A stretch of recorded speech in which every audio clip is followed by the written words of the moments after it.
Salam IT News, jumpa lagi di program berita kami. Kali ini, kami menyampaikan bahwa virus komunis Tiongkok atau pneumonia Wuhan sedang merebak ke seluruh dunia. Warga yang terinfeksi di banyak negara Eropa dan Amerika masih terus bertambah. Namun sampai sekarang, dunia luar masih kesulitan untuk mengetahui situasi epidemi yang sebenarnya di daratan Tiongkok, Rusia, Korea Utara, dan Iran. Ada media Korea Selatan yang mengungkapkan baru-baru ini bahwa Korea Utara tidak sebagaimana yang digembar-gemborkan oleh pihaknya, yakni tidak ada warga yang tertular. Media Korsel mengklaim satu keluarga dengan 5 anggota yang diduga terinfeksi dipaksa untuk menjalani karantina dalam rumah mereka oleh pihak berwenang, sampai akhirnya semua anggota keluarga tersebut meninggal dunia. Mari simak berita selengkapnya.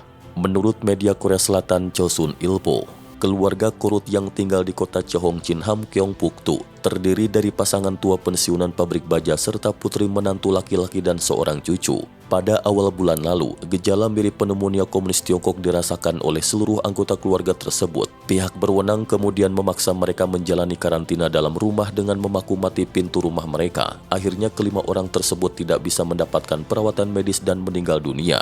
Laporan mengutip sebuah sumber yang mengetahui situasi internal Korea Utara mengungkapkan bahwa Korea Utara untuk mempertahankan rekor tidak ada warganya yang terinfeksi, otoritas menuntut agar warga dengan gejala terinfeksi virus komunis Tiongkok untuk menjalani karantina dalam rumah, bahkan dengan memaku-mati pintu rumah bersangkutan dari sisi luar.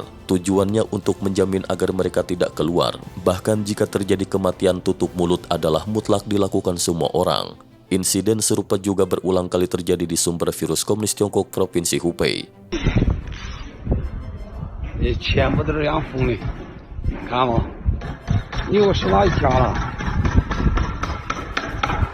Menurut sebuah video yang beredar online pada pertengahan bulan Februari 2020, di kedua sisi jalan Xiaochang di County Kota Xiaokan Provinsi Hubei, banyak pintu rumah-rumah penduduk dipaku mati dengan potongan kayu dan papan dari luar dan masih terdengar suara orang yang sedang memaku.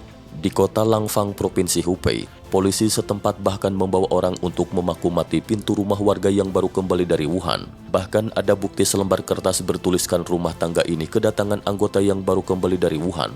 Tolong jangan berkontak secara dekat. Tulisan itu ditempatkan di tiang pintu untuk mencegah yang bersangkutan keluar. Beberapa kritikan yang ditujukan kepada pemerintahan komunis Tiongkok karena tak bijak dan ketidaktahuan mereka. Beberapa netizen juga mempertanyakan, jika ada kebakaran, maka tidak satu pun yang dapat melarikan diri. Jika seorang dari penghuni itu benar-benar terinfeksi, bagaimana caranya untuk dibawa ke rumah sakit jika pintunya disegel? Menurut berita online, ada warga yang tinggal di apartemen karena pintunya dipaku mati dari luar sehingga keluarganya yang terinfeksi dan meninggal dunia tidak dapat dibawa keluar. Untuk menghindari penularan, akhirnya jenazah itu terpaksa dilempar dari jendela. Berita selanjutnya, sumber Korea Utara telah memiliki sejumlah kasus yang dikonfirmasi terinfeksi. Karena kurangnya pasokan dan peralatan medis, sebagian besar wilayah Korea Utara masih tidak mampu melakukan pengujian terhadap pasien apakah positif atau negatif infeksi. Chosun Ilbo mengutip ucapan sumber melaporkan bahwa pemerintah Korea Utara memperoleh bantuan alat pengujian dari komunis Tiongkok dan Rusia.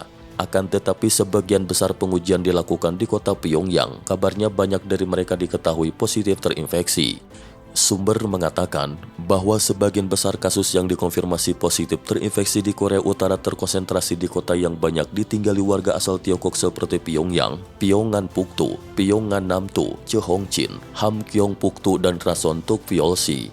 Langkah-langkah anti penyebaran virus yang diambil oleh pihak berwenang adalah mengharuskan pasien untuk menjalani karantina di rumah dan melarang warga bepergian. Laporan tersebut juga mengungkapkan bahwa bagi warga yang perlu melakukan perjalanan ke daerah lain karena bisnis resmi, perlu memiliki izin dan sertifikat pencegahan kesehatan yang untuk memperolehnya tidak mudah. Di samping itu, selain warga negaranya sendiri, orang asing yang telah dibebaskan dari karantina juga dilarang meninggalkan Korea Utara. Menurut media Yomiuri Shimbun Jepang pada 29 Maret bahwa sejak pneumonia komunis Tiongkok merebak masuk Korea Utara melalui perbatasan, kini telah menyebar ke seluruh negeri. Sejak bulan Februari, sedikitnya 100 orang tentara penjaga perbatasan Korea Utara dilaporkan meninggal dunia karena terinfeksi. Oleh karena itu, pelatihan telah beberapa kali dibatalkan. Robert B. Abram, komandan militer AS yang ditempatkan di Korea Selatan, pernah mengatakan bahwa ia tidak yakin kalau Korea Utara bisa bebas dari terinfeksi virus komunis Tiongkok itu.